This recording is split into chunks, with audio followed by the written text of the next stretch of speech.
সংবিধান সংস্কার পরিষদের সভা আহ্বানে বিষয়ে কোনো প্রতিকার না পাওয়া এবং বিরোধী দলের প্রস্তাবটি চাপা দিতে আরেকটি প্রস্তাব আনার প্রতিবাদে জাতীয় সংসদ থেকে ওয়াকআউট করেছে বিরোধী দল।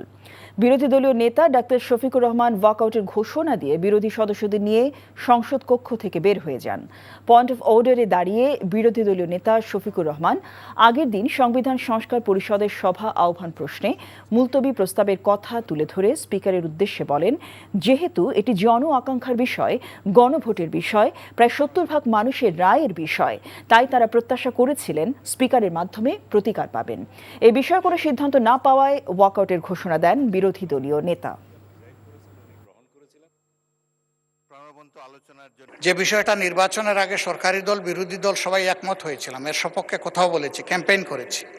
আমরা প্রতিকার যে পেলাম না, এতে আমরা না, এতে দেশবাসীর তাদের রায়ের প্রতিফলন হলো না, মূল্যায়ন হলো না।